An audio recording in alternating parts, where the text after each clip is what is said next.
Well, I don't know where you're from, but I think this is the big weather to talk about Afrika Korps tanks. So, back in the cozy indoors, let's take a look at the German tank in Africa in the new History for Wargamers episode. Their types, the numbers fielded, and some tips how to paint them to be historically accurate. The German-Italian adventure in Africa are forever tied with the name of its commanding officer, General and then Field Marshal Erwin Rommel. Backbone of the Rommel's success in France was always his dreaded Panzer units. So, it started with the Ghost Division and it continued to Africa with his Panzer Army Africa.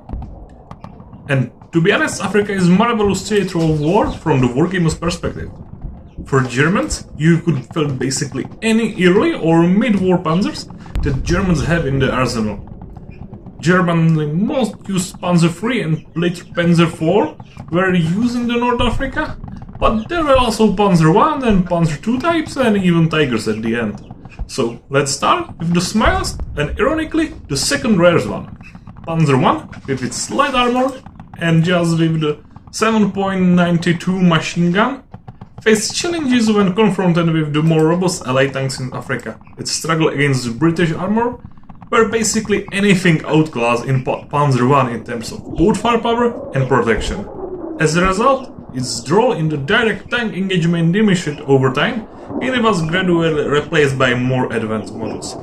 But, and that's important, we have pictures them not just in use, but also to destroy them in combat, which means that this tank was basically a curiosity and outclassed by the time it was fielded in Africa, but it was used and it was in direct engagement because that's how you get the photo of destroyed one.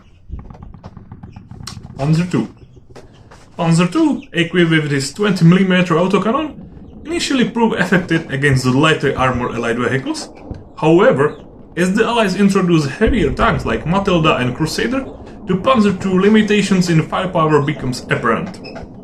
It struggled to penetrate the thicker armor of these tanks, leading to phased-out presence in the direct-to-tank engagement. Its 2cm autocannon was still effective against armored cars and other light tanks, so it was still used as the scout on the roads ahead of the main army. I think there was one platoon for each tank battalion, and its primary role was scouting and chasing off the enemy reconnaissance because it was more than capable to fight direct to direct with Allied armored cars. Panzer III. At the time, the Panzer III was Germany's standard tank, making up the 2/3 of the tank strength, and it was at the time really good tank. It has good mobility, it was well armored, and the 5cm, or you could say 2-inch, gun was really effective. It was effective against early Allied tanks such as the Crusader, light Chrysler tanks, and Stuarts. In the Panzer III, its special cannon, which was the nickname for the long-barreled 5cm one, was wreaking havoc at the Allied tanks at the battles of Haifa Pass, First Battle of Tobruk, or the Fort Capuzzo. However, same as with the Panzer I and Panzer II tanks, as the war progressed and the Allies were fielding more better armored tanks, like Grant or Matilda, the Panzer III faced challenges, and its role shifted again from direct tank-to-tank combat to more like just infantry support and reconnaissance, as it struggled to match the firepower and armor of the advancing tank designs by the Allies. Even the Sherman, which is sort of considered some kind of meme tank because its performance in late war Europe on the continent was basically beast against all these German tanks at the time, and even the Grand was nightmare for Panzer III crews. Panzer IV had one company in each tank battalion. Well, at least on paper. Its role was primarily to provide heavy fire support for the lighter Panzer III tanks. Initially, the companies had 2 platoons of short-barreled Panzer IV tanks as artillery support, but as Battle of Gazala progressed, long-barreled versions arrived and replacing the artillery support with its role as heavy anti-tank. Because it could engage effectively Allied tanks like Matilda and Crusader, and even at the long range, but it still faced challenges against the more heavily armored ones like was the Sherman. But the Panzer IV's adaptability allowed it to hold its own in the tank battles, particularly when supported by infantry or another tank types. Despite the challenges it faced in Europe on the Russian front, the Panzer IV remained a formidable opponent through the North African campaign. And from Tunisia forwards, there is fielding of Panzer IIIN with its powerful short-barreled 7.0 cm gun, and even to one of the most iconic tanks of the war, Germans field their Panzer VI Tiger. The Tiger, equipped with this powerful 88mm main gun and really thick armor, posed a significant threat to the Allied tanks in North Africa. It could penetrate basically any armor present at Africa at considerable ranges, even the Sherman. The Tiger I presence on the battlefield often forced Allied commanders to devise strategies specifically to counter this formidable heavy tank, and despite its relatively lower numbers, the Tiger was potent force in the direct-to-tank engagement. The Tiger was initially planned to be in service for Battle of El Alamein, but the technical problems delayed the arrival in North Africa until later in the year, when they were shipped to Tunisia to fight here. They fought alongside the Afrika Korps tanks in the Battle of Kaiserin Pass, much to the disturbance of the Allied soldiers who ran into them, and many legends surrounding the Tiger spring from these first encounters in North Africa.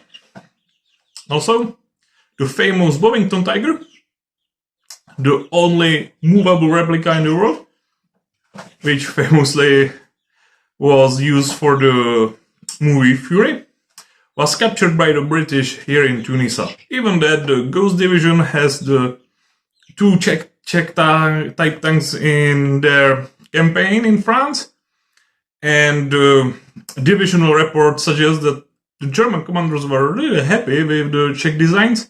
They were not deployed in Africa, as these were probably more seen as more needed for the Operation Barbarossa. But there are still two, Czech traces in the North Africa, because on the Eastern Front, where Germans faced Russian tanks with their old tanks could not easily penetrate, they mounted captured Russian tanks on the Panzer 38T chassis, and they effectively invented the Marder tank destroyer. And these effective tank hunters quickly found their way into the desert with their ability to long-range tank killers. The Marder served mainly on the Russian front in the Panzerjager detachments, but it had its first combat in North Africa at Battle of El Alamein, where the first 6 units being directly attached to Afrika Korps headquarters, and total 66 Marders were sent to Africa from May 1942 to November 1942. And also, the second Czech trace is on the Panzerjager tank hunter tank, which was Panzer I, remodeled as the tank hunter, and it was equipped with 4.7 Škoda cannon. And of course, except from these German designs, in Africa was on the all fronts where used captured vehicles. Germans used few Italian tanks, and we have photographic evidence that they were using even the light captured tanks like Crusader, Stuart, and Matildas. Because basically in Africa, if the vehicle had fuel and it had wheels and it was able to move, it was used both by Axis and even by Allies, where we have photographic evidence from the Australians who used captured Italian N13 tanks, which at the time were heavily outdated tank designs, basically hated by their Italian crews and anybody who need to serve on them. But the situation in Africa was that dire that even these were reused as captured vehicles. So when we have these tank times, there is another important part, and it is numbers.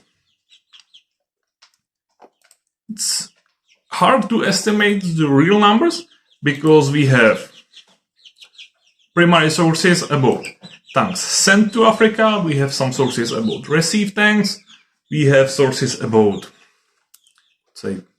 sunk shipments, but this doesn't really fit every time. So it is still as an estimate, but you should get the image about the numbers fielded. So for Panzer Is, there were something between 50 to 70 tanks sent, which is not high, but it's not even so low. As Panzer I is seen that there was basically never fielded in Africa in some significant numbers. 60 tanks is not small number. It's basically, I think it's half or a third of the numbers that were used in the Spanish Civil War, and it's common info that everybody know that the tanks fought there, but for some reason it's really overlooked in North African campaign. For Panzer II units, there were sent something between 130 to 160 tanks. For Panzer III, it's something like between 4 to 800 tanks. For Panzer IV, it's something between 80 to 250 tanks. There were sent 31 up to 38 Tigers and something like 40 command tanks. So when we look at the numbers, and if we look at the bigger numbers in the scale, the main battle tanks, which is Panzer III and Panzer IV, was basically sent something like 1,000 pieces, which is really a huge number. From the primary sources, it seems that even German and Italians never have quite control over the Mediterranean. The number of tanks lost in transit seems relatively low. When we look at the sunk cargo ships, the Germans lost basically just 16 Panzer IIs, 72 Panzer IIIs, and 43 Panzer IV tanks, which is relatively small number if we look at the whole picture of the tanks sent there. By chance, I stumbled upon Italian archives with their shiplogs, and between the first half of 1942, we can estimate that something like 40 armored car or scout vehicles like 222 and Adras were sent to Africa.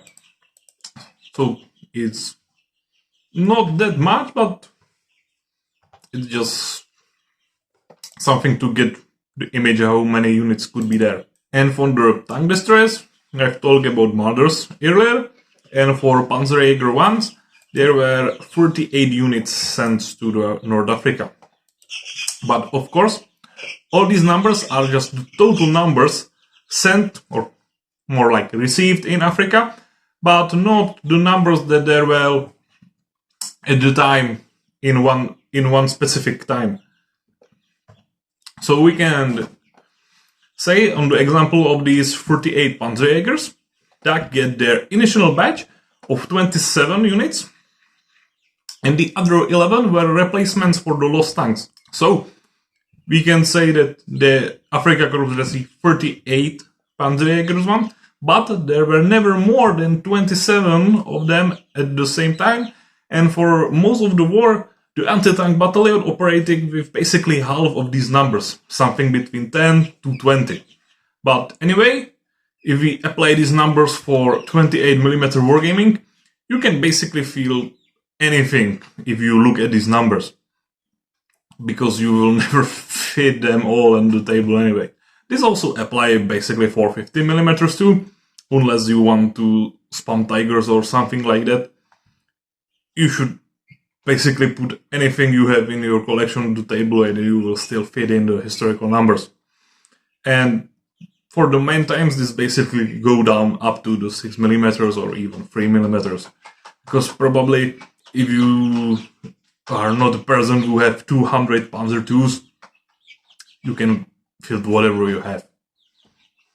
And of course, you have 200 painted Panzer IIs, I think you can argue with your opponent and play some what-if scenario with them. And now, let's get to the painting. When the Afrika Korps was sent to the Africa, it was really in the haste, so nobody had time to repaint the tanks.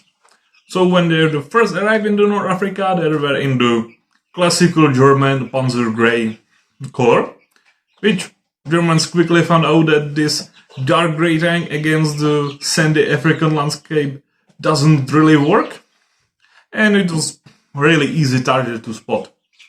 The same will found out one year later in the Russian steppe when the snow came, and again they find out that the dark grey tank against the white background is really easy to spot. So the Panzer crews get order that they need to repaint their tanks to blend more with the environment, and for the first months they didn't get any paints for it, so they basically went with the mud and some anything they could locally find there, mix it with the pasta and put it over the vehicles. So at the initial war in Africa, you could basically paint it whatever you find, because that's what happened historically. After the initial rush, the Gel Brown was introduced. This was some beige, brown, red-ish color, which Wehrmacht got from the train departments. So it was color used to painting trains. And after that, another 3 types of beige-brown colors, or beige-yellow colors were introduced, until Germans basically invented the proto-version of the famous and iconic Doesnt as universal painting for the Mediterranean and the Eastern Front tanks, and later in the war. Basically anything as it was factory sprayed. But to make the things even more interesting, Germans used captured British paints and paint their vehicles in the British sandy colors. So basically any beige, yellow or sandy color you have, it's probably usable. From the more model perspective, the original divisional symbols were left there because the crews were ordered to have these symbols on the tanks, but there were sometimes lazy, sometimes they don't have all the paints they need. The divisional symbols were left there, and the desert paint was painted around them. So it left we can say, gray spots with the divisional symbol, and the sandy colors were painted around them, which is something you could do on the vehicles also, and it creates some contrast color spot on the tank. Same could be said about the edges, as the weathering on the tank would wear down the sandy color, and again the gray paint will show up. Also, African campaign is the time of the war where the tank units were using the oversized flag designs for identification from the airplanes for friendly fire. But be cautious with these huge swastika sheets on the tanks, because it's the way how you can easily and really stupidly get banned on the social media for posting your tanks by algorithm bots. So I warned you. Also, if you want to have the really accurate colors, AK Colors sell these Afrika Korps colors for tanks, which you can buy, as I do. And you have the RAL colors, which correspond with the original ones. But to be honest, you have there are these 3 beach colors, and to me, when you put it on the tanks, all 3 looks basically the same. So it really depends how you want to be accurate, but at the table it doesn't really matter, because the shades looks almost the same. Even in Africa, the right color for the German tanks is basically the same as what is the right green shade for the Russian tanks, or God forbid, what is the right color for the Feldgrau jacket.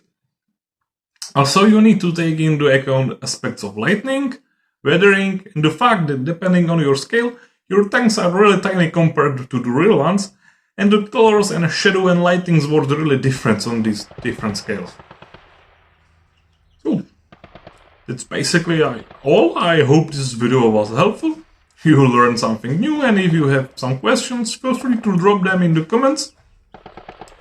So if you have any other questions about Afrika Korps tanks or ideas for another videos for History for Wargamers, drop them there. And if you like, I could also make some videos about table organizations for these units, as I have 6mm Afrika Korps battalion in 1:1 figure scale, so I have lots of warbats. So leave me in the comments what you want to see next, and if you like this video, don't forget to like, possibly subscribe, so you don't miss out the next one. Hopefully see you there. Bye!